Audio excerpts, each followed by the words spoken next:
what is a life transition?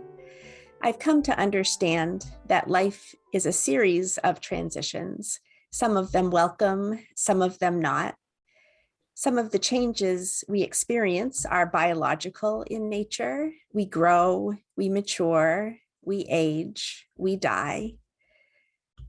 Other changes, both welcome and unwelcome, result from outside influences or choices that we've made along the way.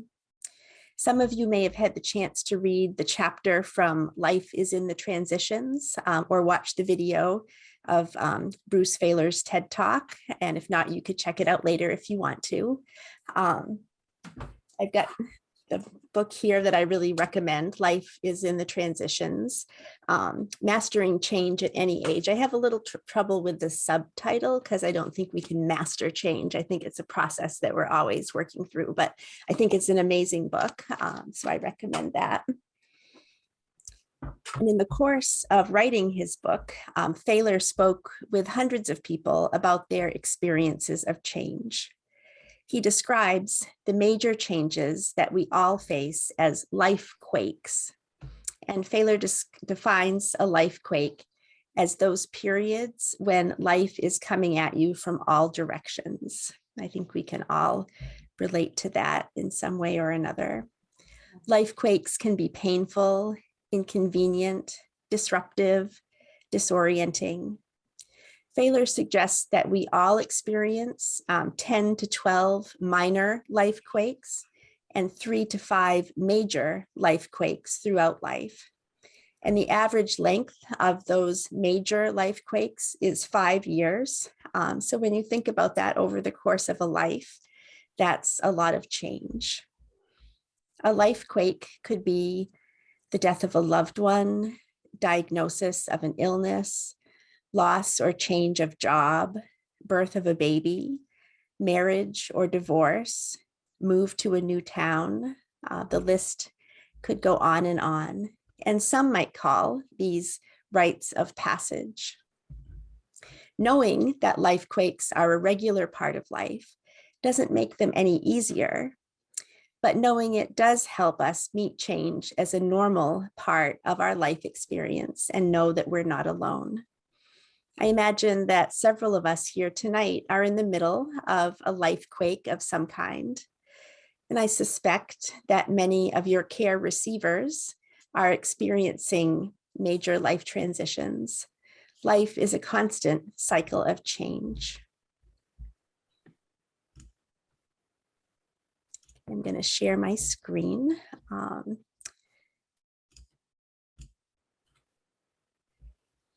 So life quakes, as painful as they can also be opportunities for growth and new possibilities. As Feiler says in this quote from his book, life quakes are events that shape, or more accurately, reshape our lives, often in ways we can't imagine and with an intensity we can't control. Life quakes often change us as people and alter the direction of our life stories in ways that we might never have imagined, and that's to be expected. When we experience a life quake, we have the chance to revisit our life story. We may have thought that our story was going in one direction, but a life quake alters the plot, the end of a relationship, the loss of a loved one, a new job, a move. Several years ago, I decided to leave my career in local church ministry. And I knew in my soul that it was the right decision for me, but what would come next had not yet been revealed. For most of my life, since I was 12 years old, I was called to local church ministry. I grew up knowing I was going to be a minister. I went to college, seminary. At 25, I was serving my first church. And I thought that I would be doing that work until I retired. So to suddenly be called away from that with no discernible direction ahead was scary. And I struggled with the question, if I'm not a pastor, who am I? When we're in this in-between space of leaving behind one story before fully knowing how our new story is going to unfold, it can lead to self-reflection and reevaluation of our life. So life quakes initiate a period of self-reflection and personal reevaluation. And they set in motion a series of reverberations that can lead us to revisit our very identity. I like to think of this as the liminal time, the time between the what was and the next. We don't have a lot of control in this liminal time, but that doesn't mean that it's time without purpose. The way I see it, our purpose in these times is to live within the liminality, to hold ourselves tenderly, to feel the feelings and befriend the uncertainty. Bruce Feiler suggests that there are 3 stages of transition: the long goodbye, where we mourn the past and what we have lost; the messy middle, where we shed habits and create new ones; and the new beginning, when the new self is unveiled.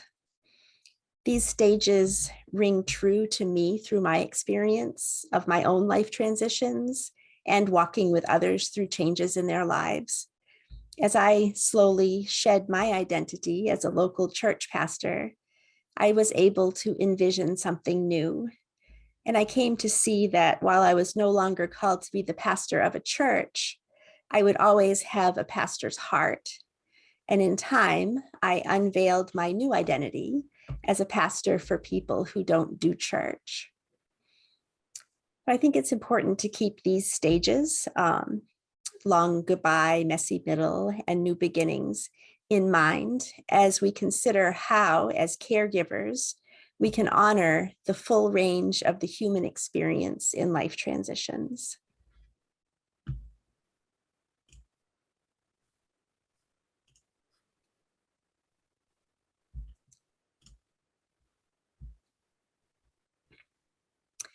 So, honoring the full range of experience. We live in a culture that doesn't give a lot of space to rites of passage. We're expected to move on, get over it, keep busy. We're influenced by the Protestant work ethic to pull ourselves up by our bootstraps. We've taken Elizabeth Kubler-Ross's 5 stages of grief as a checklist, rather than the interweaving process that she intended.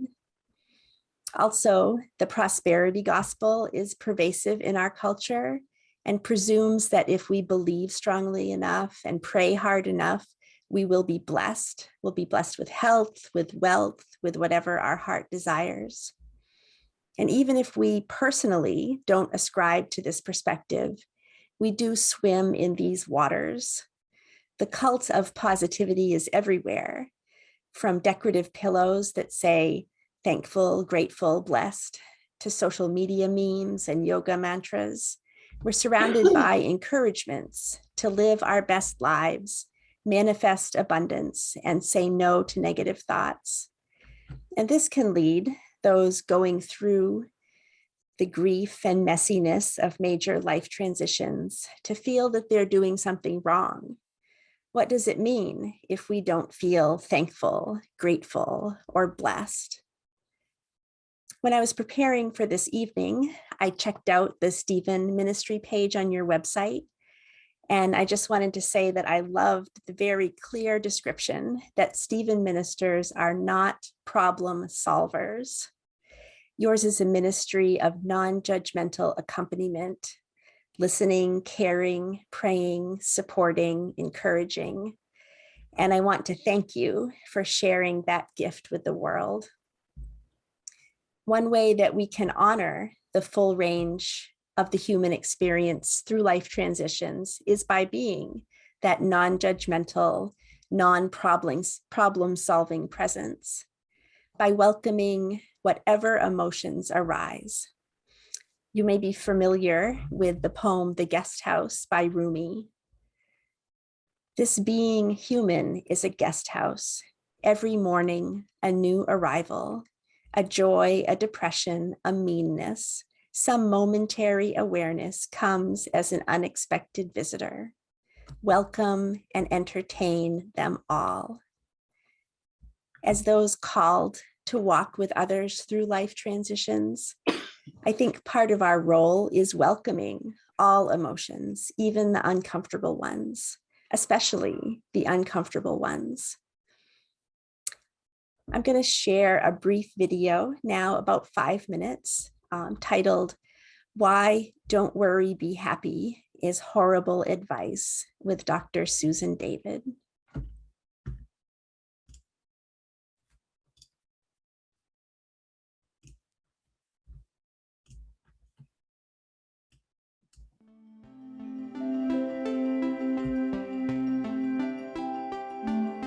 I do have concerns about the overarching societal messaging that we are hearing, which is that we should focus on being happier, that we should choose to be happy, and that we should think positive.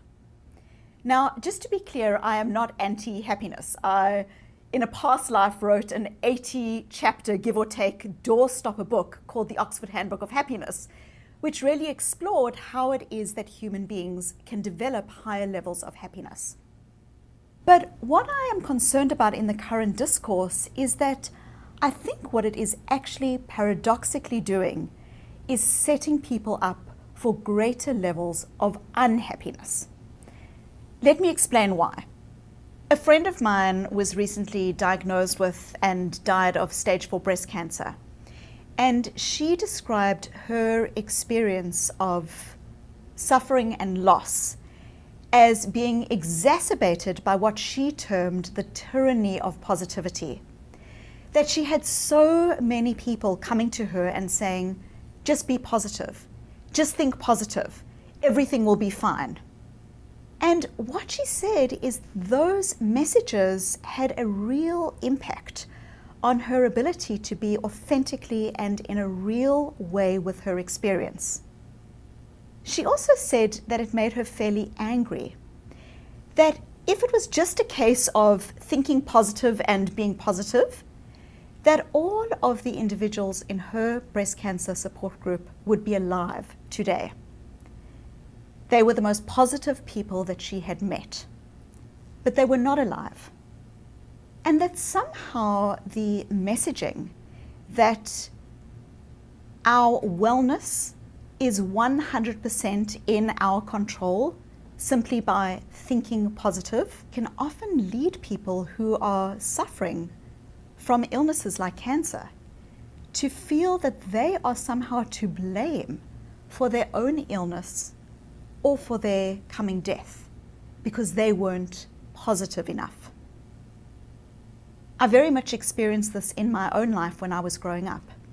My father was diagnosed with cancer when I was 16 years old.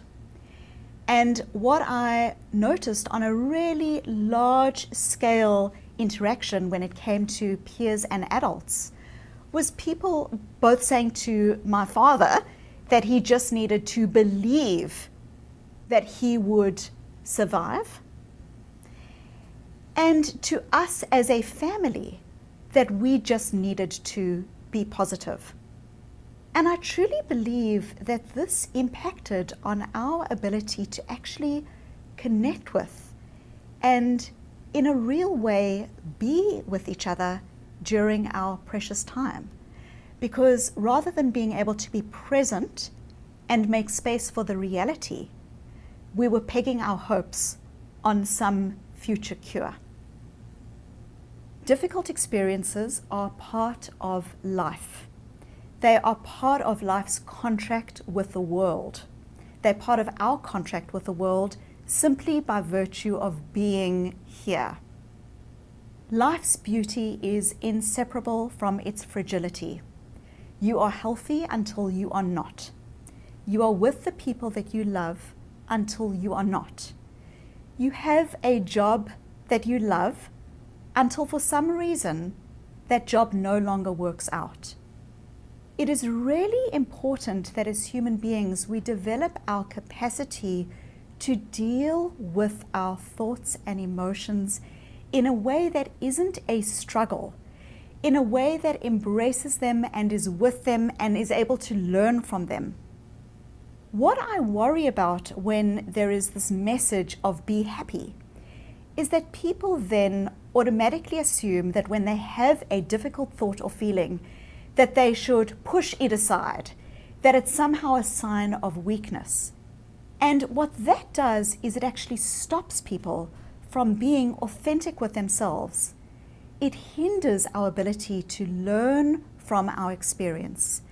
And I believe that it is stopping us as a society, including our children, from developing higher levels of well-being and resilience.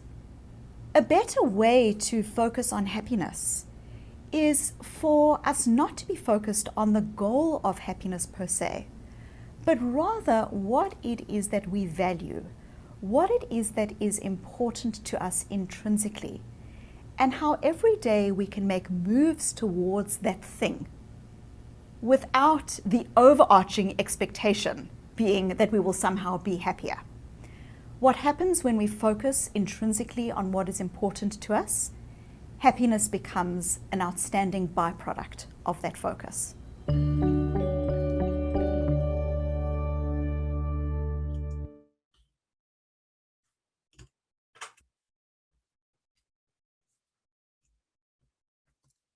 In the words of Frederick Buechner, here is the world. Beautiful and terrible things will happen. Don't be afraid. No one's life is going to be 100% positive. The world is both beautiful and terrible. Bad things always happen. That's the nature of life. If we love, we experience loss. If we take risks, we will sometimes fail. Our human bodies are vulnerable and frail. Other people will make decisions that hurt us or cause us pain. Illness, natural disasters come out of nowhere. Living inherently involves risk. So when we diminish the experience of so-called negative emotions, we diminish the experience of life. Jesus tells us in the Gospel of John, I came that they may have life and have it abundantly. To me, this means that Jesus wants us to have the full experience of being human. So what does our faith tradition tell us about journeying through change? One gift I believe our faith tradition gives us is the gift of ritual. Ritual isn't confined to the religious context, but faith communities have something significant to offer through ritual to mark life transition. Jesus performed his first miracle at a wedding. What we have come to call the Last Supper was a sharing of the Passover ritual between friends. The women who went to the tomb Easter morning were performing the ritual of anointing the dead with spices. Ritual gives space for those difficult emotions that can arise in the midst of life transition, that messy middle that Bruce Feiler describes.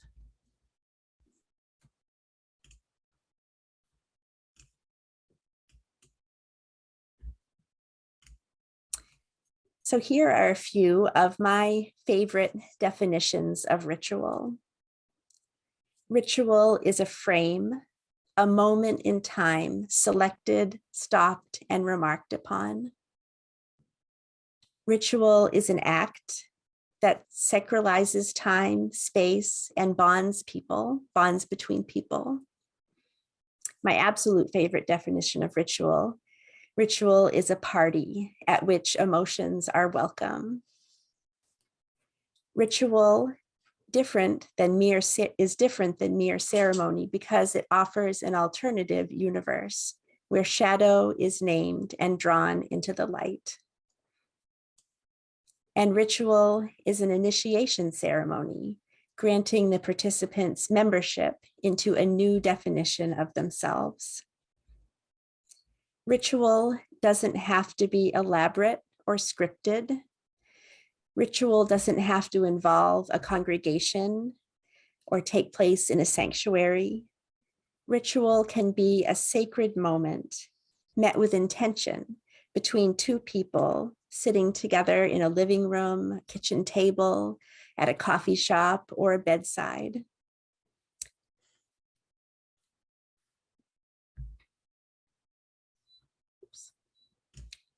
One of the transition points that Melissa mentioned to me when we were preparing for this time together was the moment when, as caregivers, it's time to end the formal relationship with your care receiver. Perhaps your care receiver navigated the journey of grief or came through the experience of illness back to health and no longer needs your support as a Stephen minister. Having journeyed through some deep waters together, I can imagine that parting can be a very tender time. I can envision a ritual that could be used at that moment to acknowledge the change of relationship, give space for the emotions that arise, and provide an opening to draw the relationship to a close or for a new kind of relationship to blossom.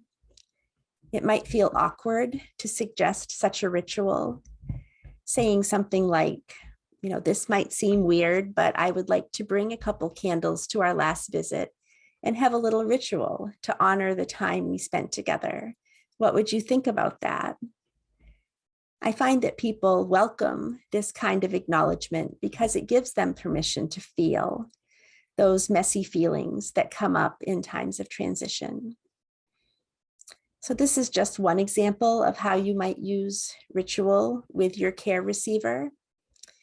At this time, I would like to invite you into small groups, breakout rooms, to discuss how you might use ritual in your relationship with your care receiver, to honor the life transitions they experience, and to open up space for those emotions that arise in times of transition. So I'll initiate random breakout rooms. And how long would you like me to give them, Kristabeth, before I call them back? 8 minutes? Okay. I'll set a timer for 8 minutes. Remember, when I initiate the breakout rooms, that you'll want to accept your assignment and you'll be randomly placed. So have fun getting beamed out to wherever the Spirit sends you now.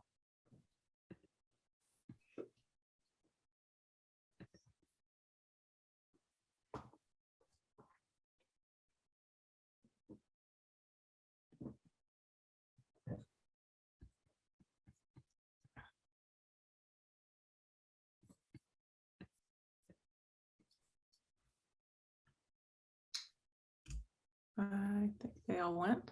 Yep, they all went. That's Is great. it okay if I decline the breakout room right now? Yeah, absolutely. Absolutely. Good. Yeah, that's it's going really well. Thank you so much. I love that Fred Buechner quote. There's so many connections we have. I think they'll have some good conversation. I forgot to press record right at the beginning, so I'm sorry. I always forget to just set my Zoom to automatically record it, but well, thank you. Yeah, did you know that Frederick Buechner lives here in the Burlington area? I know he's in Vermont. I've never looked up his address, but every time I'm in Vermont and I'm like in Brandon, I'm like, well, maybe this is the town. And I know he's still alive, and it's just, he's got to be in his late 90s now, or yeah, must be. Let's see if I can get Karen to a room.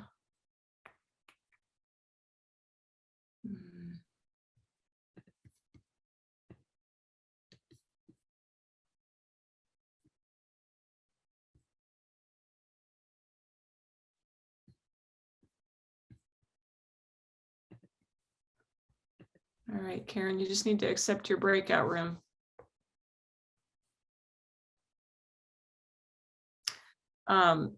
Yeah, have you met him before? Have you seen him?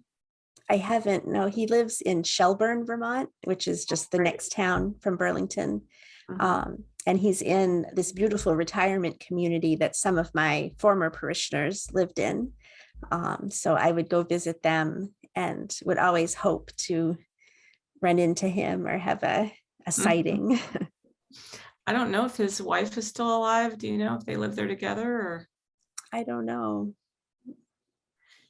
I've had such an affection and affinity for his works for so long, but I try not to be, like a stalker, but, and also I'm completely like, I'm so flummoxed around people that I admire and famous people. I have nothing to say, like my mouth just doesn't work. So I learned a long time ago, I probably wouldn't want to run into him. Yeah, that's a beautiful part of the country though. I've been to Shelburne. I tend to have hit all the breweries in that area whenever I come to Vermont. I do work in the morning, and then in the late afternoon, I'll go for a hike and find the craft brewery scene is so good there. Oh yeah, definitely. And I did see somewhere that you had this little puppy. Is it a mixed breed? I can't remember what it was. No, he's a Nova Scotia duck-tolling retriever. Ah, wow. That's unusual. It's kind of like they were bred to be, obviously duck hunting dogs, but they have a lot of qualities as of a golden retriever, but they're smaller. And after having German Shepherds, we wanted a smaller dog. So he'll be about 50 pounds. But what's the older dog that you have? He's a German Shepherd. And we had 2 German Shepherds. We lost one last summer. I noticed that. I'm so sorry. Thanks. That is a life transition. Mm. It is a loss. Yeah, I was just thinking today, actually, I'm going through a bit of a life quake myself. So several of those probably, but it kind of started at this it was like 2014, 2015. I was thinking today that one of the things that happened that year, and I hadn't really been cognizant of it, is that my dog died. Oh. I had an Italian Spinoni that died of cancer that fall, and a lot of things happened at one time, but I'd never really thought, oh, that might have actually been part of the undermining, challenge that was happening around me. But I really do like the Failer book. So yeah, lots of good stuff there for pondering. Yeah. So often there's multiple stressors at one time. As you said, it's not quite straightforward. Life isn't that way. Right. Yeah. I forget the word that Thaler uses, but like compounding. The word that comes to mind for me is compounding. So often our life quakes kind of happen one on top of the other. Mm-hmm. Yeah, in 2018, so my husband was diagnosed with Alzheimer's, and a lot of stuff kind of got worse around that time. At the same time, our senior pastor had to be moved out against her will. And so the church had an administrative commission, and I was one of the associates. And anyway, it was a very ugly scene. She was our first woman head of staff and kind of cracked the glass ceiling. And so, her version of events was that we were a sexist church, and that wasn't really the case, but it was ugly. And then at the same time, both my parents died a year apart. And I was like, really, God, is there any area of life? And then my kids were in middle school and teenage. Can we just have one area a little quiet?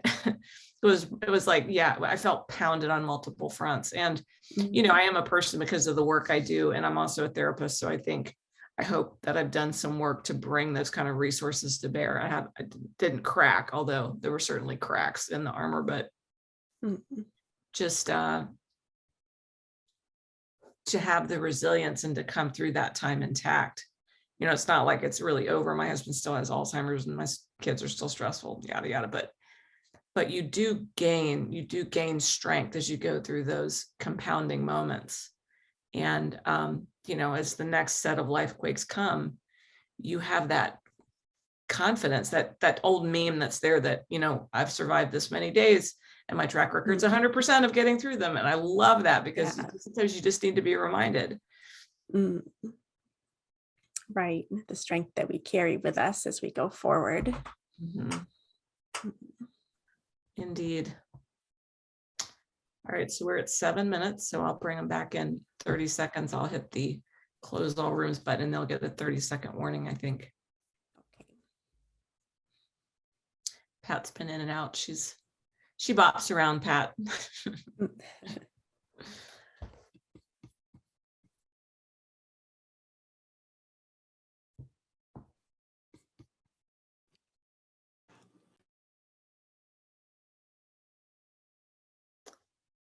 All right. 60 seconds, they'll close. So that's 60 seconds.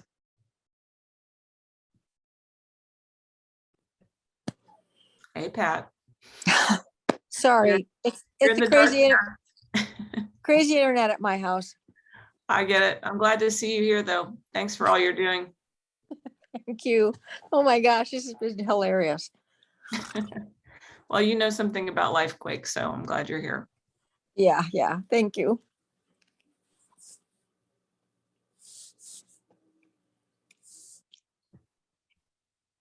You all survived.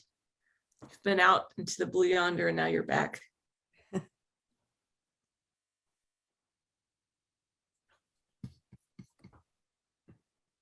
We were talking about the ritual of food, you know. That doesn't hurt. Oh, the ritual of St. Patty's Day food. How about There that?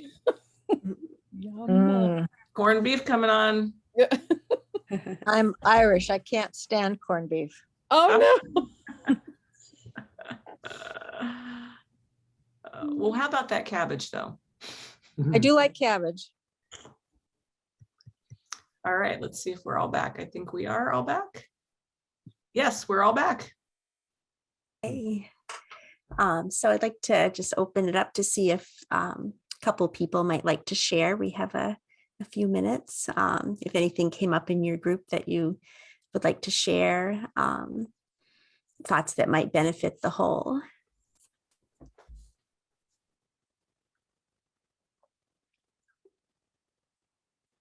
Yeah, one thing that we realized in our small group was that at first we had a hard time thinking about, or at least I did, ritual as part of the care receiving Stephen ministry process. But then after talking about what each of the four of us did in our with our care receivers, we realized that there was ritual in all of it. And so maybe that's just a basic part of what makes a Stephen ministry relationship work well is the ritual and the expectations that the ritual helps us all understand the expectations. Thank you. That's beautiful to think of a ritual as just embedded in the Stephen ministry. Well, I think that my care receiver and I, right now it's too new of relationship, but I think, and I don't see a near end. I think it's going to be quite a while before we even think about it. But a termination luncheon, that would be one way to approach it. I don't see doing luncheons during the Stephen ministry process, but I could see that would be a signal at the end. Yeah, thank you. That's a wonderful idea. And as our groups were coming back, someone mentioned the ritual of food. And I think that there's something powerful in that too.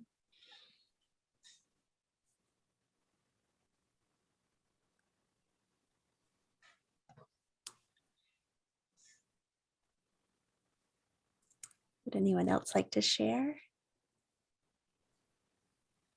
I'll just say that Carol told us about a candle that she used, which was very touching.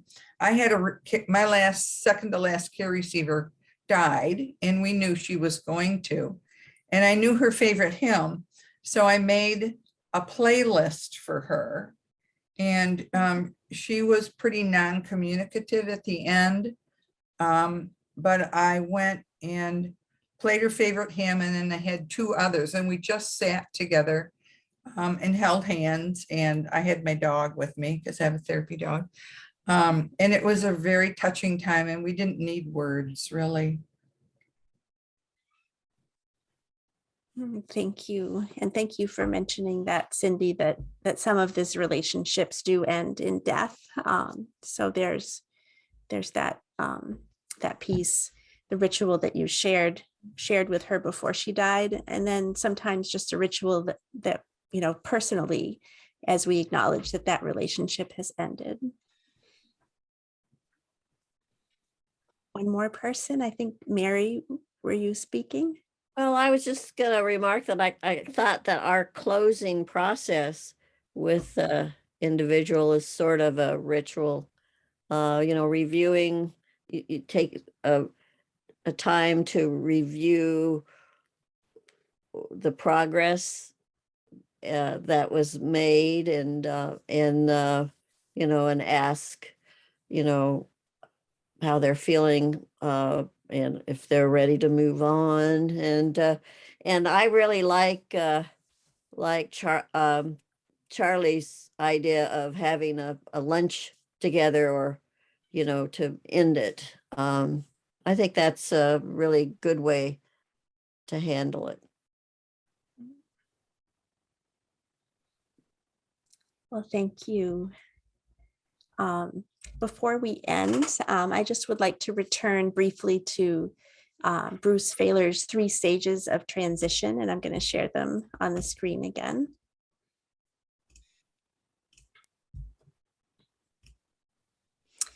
So the 3 stages being the long goodbye, which is mourning the past, the messy middle, shedding habits and creating new ones, and new beginnings, unveiling of new self. In my work on life transition and ritual, I was interested to see how closely this aligns with Arnold van Gennep's 3 components of ritual. Arnold van Gennep was an ethnographer who coined the term rites of passage. And in his work, he identified the 3 components of ritual as separation, severed from old status, transition, adjustment to new status, and reincorporation, emergence into new status. And we see this movement in the common rituals that we encounter, like around weddings and funerals, acknowledging what was, naming what is becoming, and turning to what will be.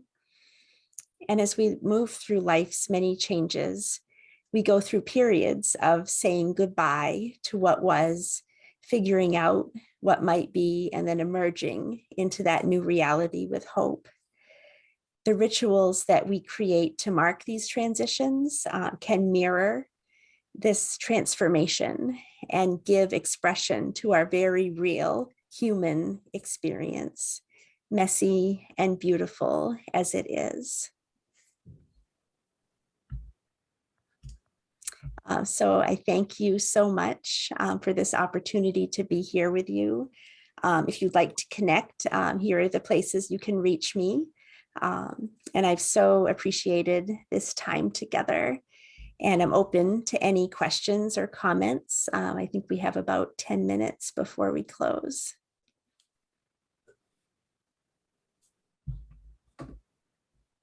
Okay.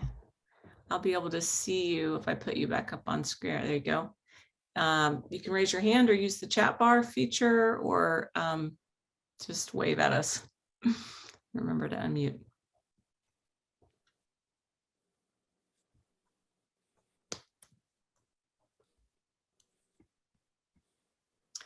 You know, Kristabeth, one of the things that struck me about your presentation is these 2, Arnold and Bruce, that 3rd stage of the unveiling the new life. I was thinking about how much our Stephen ministers work with grief. We really have had so much loss in our congregation. We've lost a minister this year who died of COVID. We've lost other ministers for transitions. We've lost members in the pandemic. And I was thinking about grief, and I just wanted to share this piece that we use in our grief group, which is William Worden's Tasks of Mourning. And if you look at these tasks of mourning, that as people are working through grief, it's not a set of stages, as you said, but it's kind of an interweaving, it's a tapestry of these things. But that last one, task number 4, that we find an enduring connection with the one we've lost while embarking on a new life. Mm-hmm. And that's one of the things that, you know, I see a lot of in our grief group, is that when people begin that unveiling of the new life, the people around us can be resistant to that.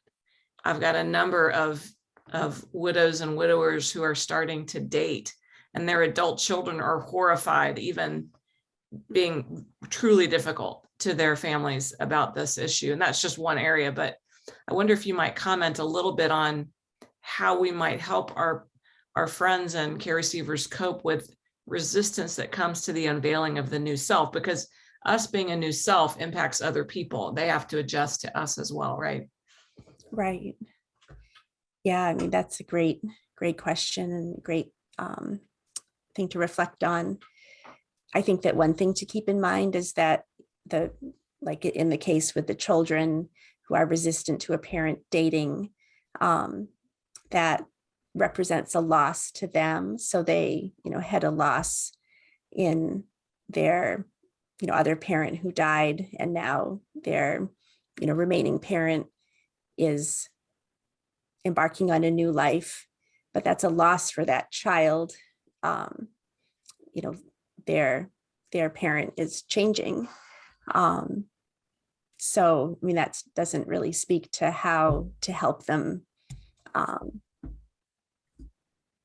move through that.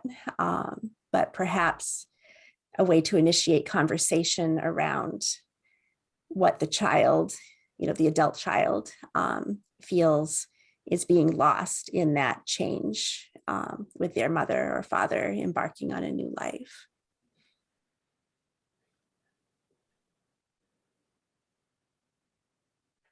It just makes me realize that so many of our transitions are related to, so as we're going through our family members have theirs too. And it's in that interaction and that communication that we really begin to grow stronger in our relationships with each other. But that, to use the word messy middle, the messiness may be extended for quite a while, right? And many of us have experienced that messiness even after we embark on a new life, and our messiness is impacting other people, but that's just a part of it. That's what it means to be in community and in relationship. Mm-hmm.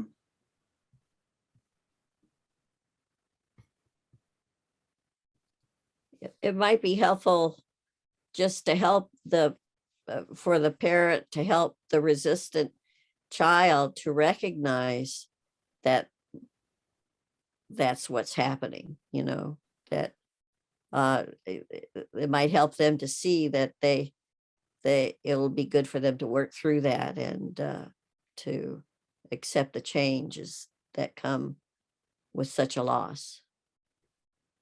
I mean, not that it's easy, but if they haven't recognized what they're doing, that might be one of the most helpful things. Mm-hmm. It reminds me also of with DNA testing, adopted children who find a new family, and now so the adopted child now has 2 families, but the family who adopted them they're all changed because of those things as well. So these changes do just circle out and affect more than just the person who's at the center of the change. Mm-hmm.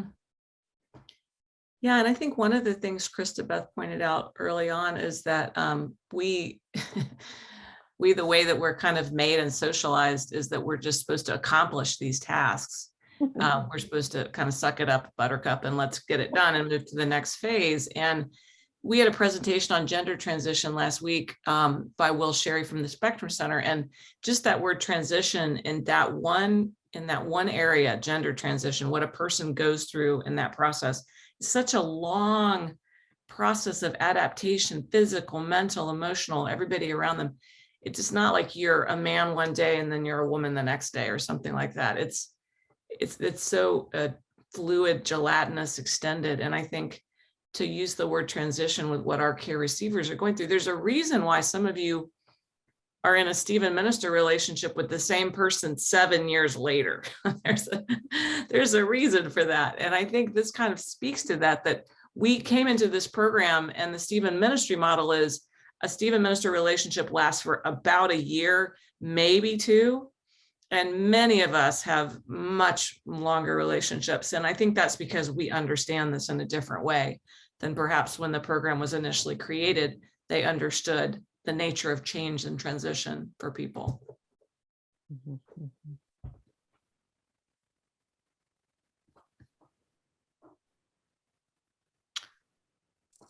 Another thing that comes to mind for me in relation to the adult child situation, and I mean, this comes from kind of my passion around ritual, but there might be some kind of ritual that the parent and child could share together to like honor the loss of the parent, relationship. I mean, because the person has died, but also the relationship needs to be mourned.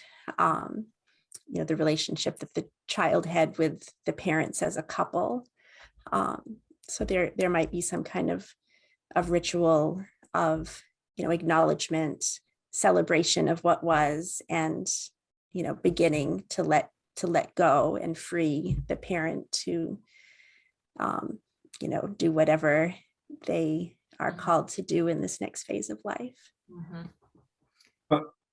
Now, I'd be interested to know, are the children, do they have children? So is this a new grandparent coming into their lives, or is it, because I think that can be an issue. I had that issue, and I'll put it out there. I had a step grandmother that I was forced to call grandma. Well, she wasn't my grandma, she was a step grandma. And I today would not accept the fact that to call her grandma, because she wasn't. And so if it's, I just think that there is a delineation there that to what is the adult who's seeking a second partner, how are they approaching it? Are you going to say, well, this is Bob? Bob is not your father. He is your stepfather. And I mean, there is a delineation. He's the new person. That's really helpful. I think in the people that I'm working with right now, Charlie, that's not so much the issue.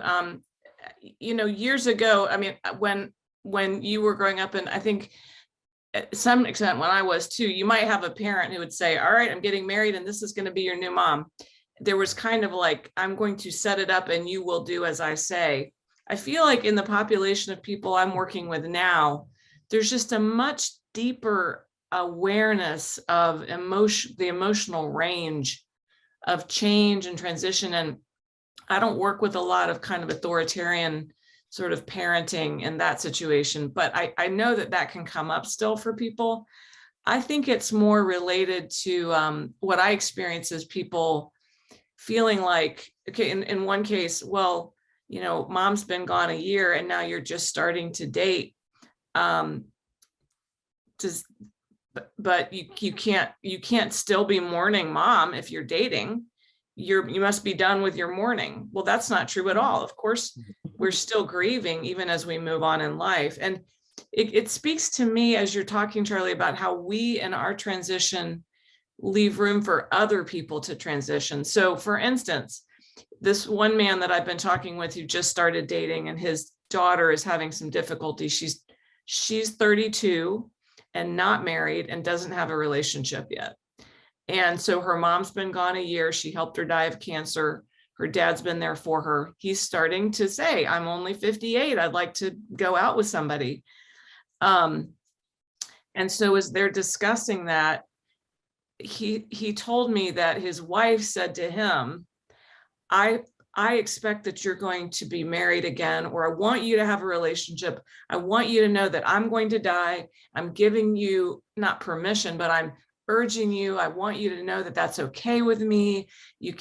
She's explicitly said that to her husband, and it was so helpful, but she didn't say it explicitly to her daughter. Right. She didn't say to the daughter, I want you to know that Dad and I have had this conversation, and here's how I'm feeling about that. That wouldn't save the situation necessarily, but that's one piece that might have been helpful had she had that conversation with her adult daughter. So that makes me think, like, as we're going through our transitions and these steps that Kristabeth talked about, are there ways that we can also help others prepare in their transitions? Are there things that we can do? Are there just ways that we can be aware and engage and fully present with other people, not putting our expectation on how things will be? That's where we get into the problem. This is my expectation for how it's going to be, when none of us can control that. It's oozy. Life is oozy and messy. So just allowing those things to emerge is much more important, and honoring where people are as opposed to imposing our set of hopes on them. Mhm. But that's just one area of stuff that we deal with at church. There's many more other tricky transitions. And a lot of times, things like finances and where people live and who's going to be a part of the family and family rituals. That's a big one, right, Kristabeth? I mean, we've always done the same thing for holidays, and now there's this change.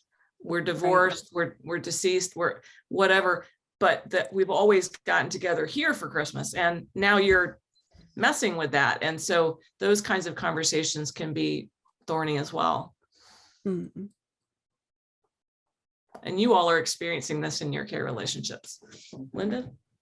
I just want to say I'm struck by how far we've come from when I went to nursing school, talking about Kubler-Ross. Her book was just brand new when I was in nursing school. And it was so emphasized how those steps were, you did those in order. It wasn't something that was fluid like we're talking about now. Mhm. And I just feel like that's such progress for society, for people that have studied this, and for people like you who help us get through these times. So thank you. Yeah, that's right. We've learned a lot. I think about trauma too, Linda, and the areas of trauma that we're seeing in our world so much, and how we used to view trauma is how we're learning about it and changing, adapting to it now. There's so many trauma therapists. Remember Blair Buckley, who was one of our resident ministers, is just getting her another master's degree, and she's focusing on a certificate in trauma. And that's going to be something. Look at what's happening in Europe. I mean, the levels of trauma that we're going to be facing with our refugees coming to Ann Arbor that we're going to be helping to resettle. Mhm. Huge. Mhm. Good. Mhm. Well, you all know an awful lot about this already, but Kristabeth, thank you for engaging us and getting us thinking a little more deeply about these things. It's such a privilege to have you with us. Oh, well, thank you. It's been a pleasure to be with you. And thank you for inviting me here. We hope you'll come back again someday. We'll see what work you're doing in the future. We will make the presentation available to you all that was recorded this evening. Encourage your friends and others that are going through this transitions and life quakes. And as you know, we're all here for each other. So let us walk with one another as we go through these. And may the Lord bless us and keep us. Make God's face to shine upon us and give us deep, abiding peace in no matter what we're facing, for we belong to God and we are beloved to God and beloved to one another. What a gift that is. Peace be with you.